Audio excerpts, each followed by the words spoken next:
Good morning students, कैसे हैं आप सभी स्टूडेंट्स। हम लोग पढ़ रहे हैं आपकी जो बुक है आरो, उसका काव्य खंड जिसका चैप्टर है गजल, जिनके लेखक है दुष्यंत कुमार। तो सबसे पहले हम लोग आपका जो चैप्टर गजल है उसके जो लेखक है दुष्यंत कुमार, उनका जीवन परिचय देखेंगे और फिर साहित्य परिचय देखेंगे। देखिए लेखक परिचय। दुष्यंत कुमार का जो जन्म है सन 1933 राजपुर नवादा गांव में उत्तर प्रदेश में हुआ था।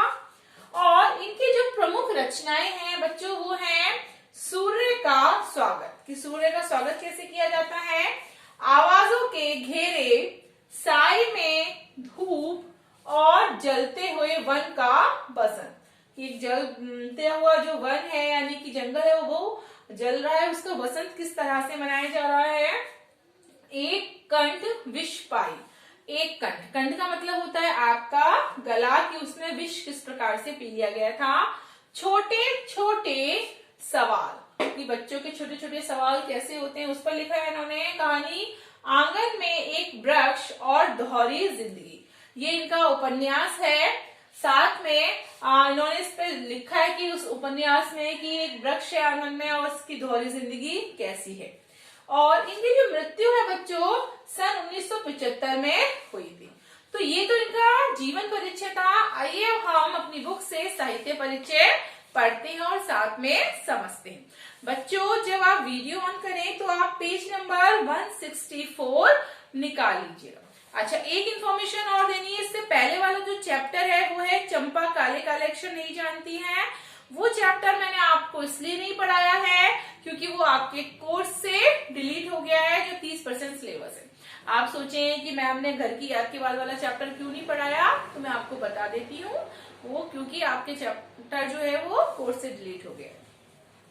देखिए, दुष्यंत कुमार का साहित्यिक जीवन इलाहाबाद में आरंभ हुआ।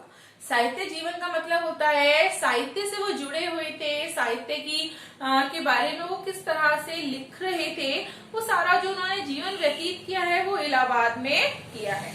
वहां की साहित्यिक संस्था परिमल की गोष्ठियों में वे सक्रिय रूप से भाग लेते रहे और नए पत्ते जैसे महत्वपूर्ण पत्र के साथ भी जुड़े रहे। बच्चों उस समय हमारा जो देश है वो आजाद नहीं हुआ था, जैसा कि आप जानते हैं जब वो जीवित थे। और उस समय साहित्य एक संस्था थी जिसका नाम था परिमल। उस परिमल में जो भी गोष्ठियां होती थी, जो भी कार्यक्रम होते थे आए दिन, जो भी सम्मेलन होते थे, उन सारी सम्मेलन गोष्ठियों से वे सक्रिय रूप से यानी कि बिल्कुल एक्टिव होके वहां पे वे कार्य करते थे। और उन्होंने नए पत्ता ये जैसे महत्वपूर्ण पत्र के साथ भी जुड़े। जो पत्र होते थे, व्यवहार पत्र होते थे, उनमें एक पत्र का नाम था नए पत्ते, उससे भी वो जुड़े रहे और उसके के साथ भी वो कार्यरत थे, काम करते थे। आजीविका के लिए आकाशवाणी और बाद में मध्य प्रदेश के राजभाषा विभाग में काम किया। देखिए जाहिर सी बात है, जो भी व्यक्ति है, चाहे वो लेखक है या हम आम व्यक्ति हैं, हम किसी भी सम्मेलनों से, गोष्ठियों से कहीं भी जुड़ जाएं, लेकिन हमें अपनी आजीविका यानी कि जीवन बिताने के लिए रोजगार की आवश्यकता होती है। तो साथ ही साथ वो अपनी आजीविका यानी कि अपना जीवन गुजारने के लिए वो आकाशवाणी से जुड़ गए। और बाद में मध्य प्रदेश में उन्होंने राजभाषा जो विभाग होते हैं सरकारी कर्मचारियों के, वहां पर भी उन्होंने काम किया और अल्पायु में ही उनका देहावास हो गया। देखिए उनके बारे में बताया जा रहा है, वो ज्यादा उम्र के नहीं थे, छोटी सी उम्र में ही उनका क्या हो गया था, देहांत हो गया था। किंतु इस छोटे से जीवन की साहित्यिक उपलब्धियां कुछ छोटी नहीं है। जैसा कि आप सभी जानते हो, ऐसा कहा जाता है, माना जाता है कि छोटी ही सी उम्र में कुछ लोग बहुत ही बड़े कारनामे कर जाते हैं। तो इसी तरह छोटी सी उम्र में भी इन्होंने बहुत ही अच्छे कार्य किए अपने समाज के लिए, देश के लिए। और छोटे से जीवन में इन्होंने ही साहित्य उपलब्धियां हासिल कर ली। साहित्य उपलब्धियां मतलब बच्चों कि साहित्य में उन्होंने अपना काफी अच्छा खासा नाम कमा लिया, साहित्य में उन्होंने काफी कुछ लिखा। साहित्य को यानी कि हम आम पाठकों को साहित्य से बहुत कुछ चीजें मिल गई। गजल की विधा को हिंदी में प्रतिष्ठित करने का श्रेय अकेले दुष्यंत को ही जाता है।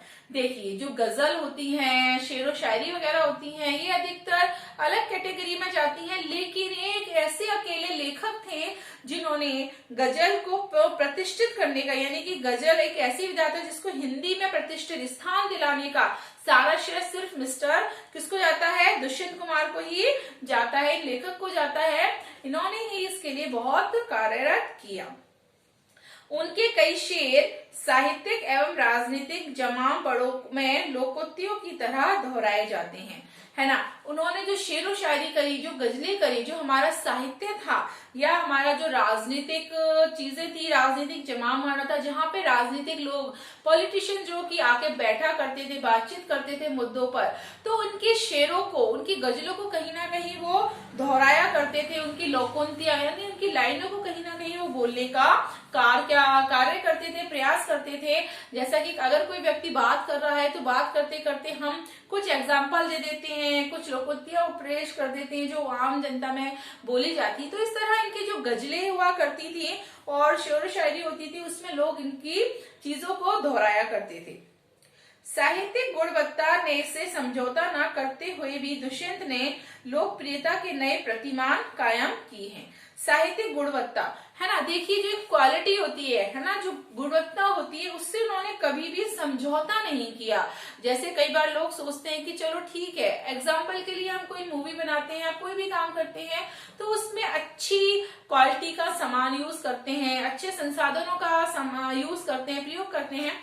इसीलिए इन्होंने भी साहित्य गुणवत्ता से समझौता नहीं किया, बल्कि इन्होंने कहा साहित्य को मैं एक भले कम ही दूं, अच्छी दूं।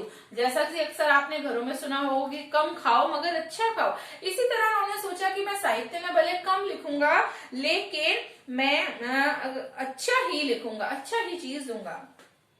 और इस कारण दुष्यंत जी थे लोकप्रियता के नए प्रतिमान कायम किए। इस प्रकार उन्होंने जब अच्छी चीजें दी हमारे साहित्य को, तो दुष्यंत कुमार जी कहीं ना कहीं लोक जनता में, जो हम आम जनता थी, उसमें कहीं ना कहीं बहुत ही प्रिय बनते चले गए और बहुत ही ऊंचाइयों को उन्होंने छू लिया। एक कंठ विश्व पाई शीर्षक गीति नाट्य हिंदी साहित्य की एक महत्वपूर्ण एवं बहुप्रसिद्ध कृति है। देखिए, इनका जो ये एक कंठ विश्व पाई जो शीर्षक है जो दिया है इन्होंने, वो गीति नाट्य है। गीति नाट्य यानी कि एक नाटक रूपी हिंदी में है, जो नाटक है जिसको गीतों के द्वारा प्रस्तुत किया जा रहा है, जिसमें बताया जा रहा है, और ये बहुत ज्यादा ही इनके जीवन में महत्वपूर्ण रहा था और बहुत ज्यादा ये प्रशंसनीय भी रहा, यानी बहुत ज्यादा प्रसिद्ध हुआ, लोगों ने इसको बहुत ज्यादा पसंद भी किया। यहाँ दुष्यंत जी की जो गजल दी गई है वह उनके गजल संग्रह साय में धूप से ली गई है। देखिए, जो हम चैप्टर पढ़ेंगे बच्चों, पोएम पढ़ने जा रहे हैं गजल, वो किसमें से ली गई है? वो ली गई है इनकी जो गजल संग्रह है इनका साय में से, साय में धूप, उससे लिया गया है। गजलों में शीर्षक देने का कोई चलन नहीं है, इसलिए यहाँ कोई शीर्षक नहीं दिया जा रहा।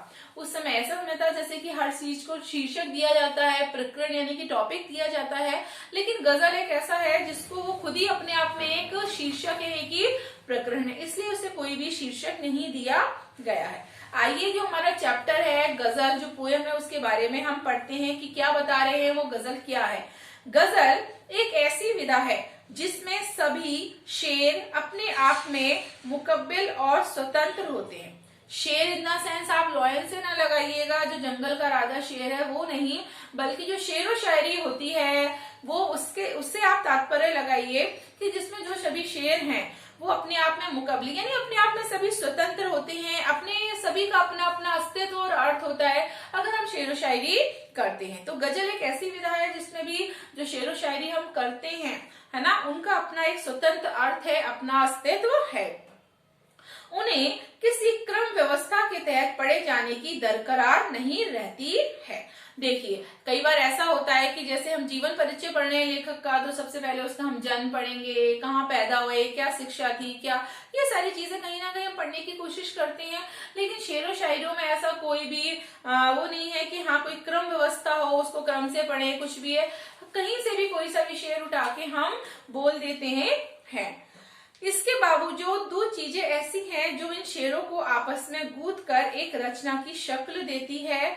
1 रूप के स्तर का तुक का निर्वाह और 2 अंतर वस्तु के स्तर पर मिजाज का निर्वाह। लेकिन वो कह रहे हैं इसको स्वतंत्र रूप से हम पढ़ सकते हैं, लेकिन साथ ही साथ है ना शेरों को आपस में गूंथ कर हम एक रचना भी कर रहे हैं, एक नई चीज का निर्माण कर रहे हैं, उसको शक्ल देने की कोशिश कर रहे हैं। जैसे कि हमारे पास कोई चीज है ना, मिट्टी है, और मिट्टी को हम कोई ना कोई रूप देने की कोशिश कर रहे हैं। इसलिए देखिए इसमें 2 चीजें क्या है बच्चों, पहली है एक तो रूप के स्तर का तुक का निर्वाह, है ना, कि रूप का स्तर क्या है, अर्थात जो शेर हम बोल रहे हैं वास्तव में वो किस पर फिट बैठ रहा है, अर्थात किस पर प्रयोग किया जा सकता है, और उस तुक को का क्या निर्वाह। तुक का मतलब होता है बेटा तुकबंदी, कि पहली और जो दूसरी लाइन के लास्ट वर्ड होते हैं उनका जो लास्ट अक्षर होता है वो मिलता जुलता होना चाहिए। जैसे एग्जाम्पल के लिए आना जाना, है ना, तो उनका निर्वाह किस तरह से कर रहे हैं, उनको किस तरह से प्रयोग कर रहे हैं।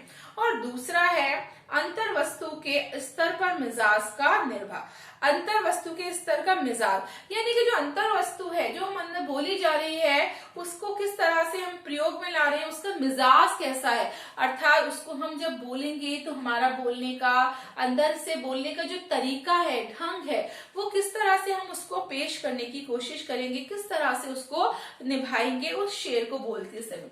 कई बार आपसे जैसे कि कोई पोयम बोली जाती है, एग्जाम्पल के लिए 26 जनवरी है, 15 अगस्त है, बच्चे उस पर जब पोयम बोलते हैं तो पोयम बोलने का एक अपना निर्वाह होना चाहिए, अपना एक तरीका होना चाहिए। अगर पोयम इस तरह से है, देशभक्ति की है, तो उसको हम पूरे जोश के साथ, होश के साथ बोलेंगे तो वो सुनने में और जो सामने बैठे दर्शक हैं, पाठक हैं, उन्हें भी बहुत अच्छी लगेगी।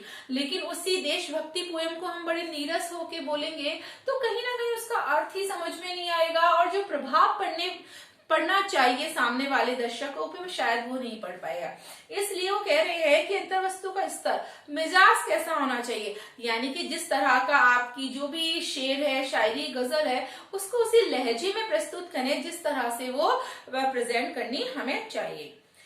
जैसा कि आप देखेंगे यहाँ पहले शेर की दोनों पंक्तियों का तुक मिलता है। जब हम ये पोयम पढ़ेंगे गजल आपकी, तब हम इसको देखेंगे कि जब हम गजल पढ़ रहे हैं तो उस समय जो पहली और दूसरी पंक्ति है उसका तुक मिल रहा है आपस में। आमतौर पर गजल के शेरों में केंद्रीय भाव का होना जरूरी नहीं है ना। देखिए आमतौर पर हम जो गजल सुनाते हैं या पढ़ते हैं या दूसरों के मुंह से सुनते हैं उसमें ऐसा जरूरी नहीं है कि उसमें कोई केंद्रीय भाव हो। केंद्रीय भाव का मतलब हो केंद्र बिंदु, है ना, कि हम किसी केंद्र बिंदु को मध्य नजर रख के उसके बारे में हम बात कर रहे हैं। एग्जाम्पल के लिए जैसे मैंने अभी आपको बताया देशभक्ति है, जरूरी नहीं कि मैं देशभक्ति के ऊपर ही बात करूं। मैं गजल तो ऐसी होती है, शायरी ऐसी होती है कि हम कोई भी अपने मन से केंद्र बिंदु बना सकते हैं, उस पर बात कर सकते हैं। लेकिन यहाँ पूरी गजल एक खास मनोस्थिति में लिखी गई जान पड़ती है। लेकिन वो हमें बता रहे हैं दुष्यंत कुमार जी के बारे में कि उन्होंने जो गजल यहाँ प्रस्तुत की है ना, वैसे तो उसका कोई बिंदु नहीं हो, केंद्र बिंदु नहीं होता, लेकिन इन्होंने इस केंद्र बिंदु जो बनाई है उसकी मनोस्थिति, उनके मन से ऐसा लग रहा है कि उन्होंने कोई खास केंद्र बिंदु को ध्यान में रखकर ये गजल यहाँ पर लिखी है। राजनीति और समाज में जो कुछ चल रहा है उसे खारिज करने और विकल्प की तलाश को मान्यता देने का प्रभाव एक तरह से इस गजल का केंद्रीय सूत्र बन गए। देखिए इन्होंने जो गजल का केंद्रीय सूत्र बताया है, केंद्रीय बिंदु जो बताया है वो क्या है, राजनीति और समाज। उस समय हमारा देश आजाद नहीं हुआ था, जैसा कि मैंने आपको बताया उस समय राजनीति किस तरह की थी, लोग अपने अपने बारे में किस तरह से सोच रहे थे। जो पॉलिटिशियंस थे, राजनीतिज्ञ थे, वो अपना फायदा देख रहे थे, वो समाज के बारे में सोच रहे थे यानी देख रहे थे समाज में क्या उस समय उत्पन्न हो रही थी स्थितियां, परिस्थितियां, उन सारी चीजों को ध्यान में रखते हुए उसके मद्देनजर उन्होंने अपनी इन गजल को उसके ऊपर लिखा है। इस प्रकार दुष्यंत की ये गजल हिंदी गजल का सुंदर नमूना प्रस्तुत करती है। जो दुष्यंत कुमार की जो ये गजल है, जो बच्चों कल हम आपको क्लास में पढ़ाएंगे, ये गजल पूरी तरह से बहुत ही सुंदर नमूना प्रस्तुत करती है, अर्थात सुंदर एग्जाम्पल प्रस्तुत कर रही है कि जो हमारे देश में स्वतंत्रता नहीं थी उस समय, हमारे देश में उस समय क्या परिस्थितियां थी, कैसी परिस्थितियां थी, उन सारी चीजों के बारे में बड़ी सुंदर रूप में उन्होंने उदाहरण दे देकर हमें इस गजल के बारे में बताया। है। तो स्टूडेंट्स, आज आपका ये जो गजल के जो लेखक हैं दुष्यंत कुमार का जीवन परिचय और साहित्य परिचय आज यही कंप्लीट होता है। कल गजल वाला जो चैप्टर है इसकी पोयम को हम पढ़ेंगे। Thank you.